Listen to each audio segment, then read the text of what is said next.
양파는 다양한 건강상의 이점을 제공하지만 과다 섭취나 특정 조건에서는 주의가 필요하다고 합니다. 양파를 섭취할 때 주의할 점과 건강하게 섭취하는 방법에 대해 좀 더 자세히 알아보세요. 먼저 항응열제를 복용하는 사람들은 주의가 필요하다고 합니다. 와파린 같은 항응열제를 복용하는 경우 양파가 혈액을 얇게 만들어 출혈 위험을 증가시킬 수 있다고 해요.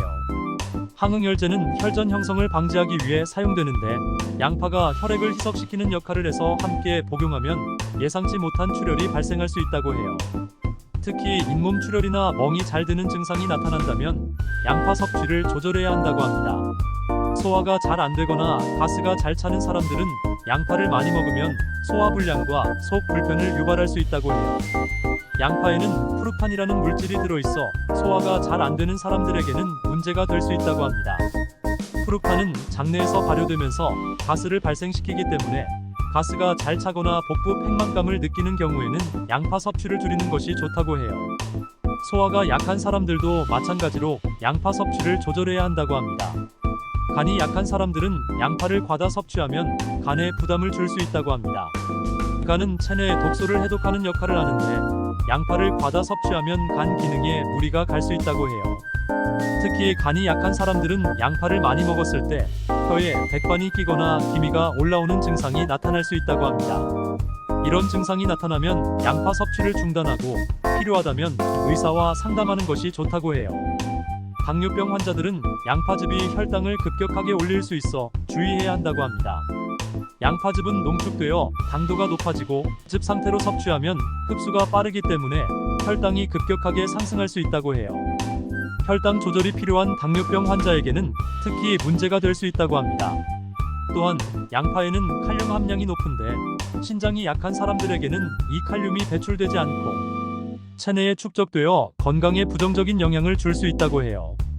신장 질환이 있는 사람들은 칼륨 축적으로 인해 신장에 무리가 갈 수 있으며 심각한 경우 심장에 부담을 주어 돌연사의 위험을 증가시킬 수 있다고 합니다. 양파의 겉껍질에는 알리네이트와 케르세틴 같은 유익한 성분이 많이 함유되어 있다고 해요. 알리네이트는 강력한 항균 효과를 가지고 있어 면역력을 높이는 데 도움이 되고 케르세틴은 항산화 작용을 통해 세포 손상을 방지하고 염증을 완화하는 데 도움을 준다고 합니다. 껍질을 차로 끓여서 섭취하는 것이 좋다고 해요.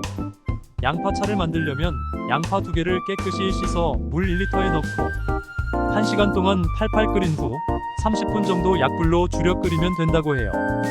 이렇게 하면 양파의 좋은 성분이 잘 우러나와 건강에 도움이 되는 양파차가 완성된다고 합니다. 생양파에는 알리네이트와 케르세틴이 풍부해 심혈관 질환 및 염증 완화에 도움이 된다고 해요. 생양파를 섭취하는 것이 가장 효과적이라고 합니다. 알리네이트는 심혈관 건강에 도움이 되는 성분으로 혈액순환을 개선하고 혈전을 방지하는 데 도움을 준다고 해요. 케르세틴은 강력한 항산화제 역할을 해 체내 염증을 줄이고 면역 체계를 강화하는 데 도움이 된다고 합니다. 익힌 양파는 단맛이 강해지지만 케르세틴 성분은 그대로 남아있어 건강에 좋다고 해요. 감미료 대신 요리에 활용할 수 있다고 합니다.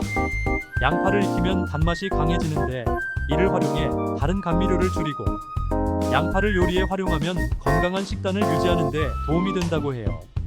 결론적으로 양파는 다양한 건강상의 이점을 제공하지만 적절한 양을 섭취하고 개인의 건강 상태에 따라 주의가 필요하다고 해요. 특히 항응혈제 복용자, 당뇨병 환자, 소화불량 및 신장질환자는 섭취 시 주의해야 한다고 합니다. 양파를 건강하게 섭취하려면 껍질까지 활용하여 차로 끓여 마시거나 생양파를 섭취하는 방법을 추천한다고 해요. 이와 같이 양파를 적절하게 섭취하면 건강에 많은 도움이 될 수 있다고 합니다.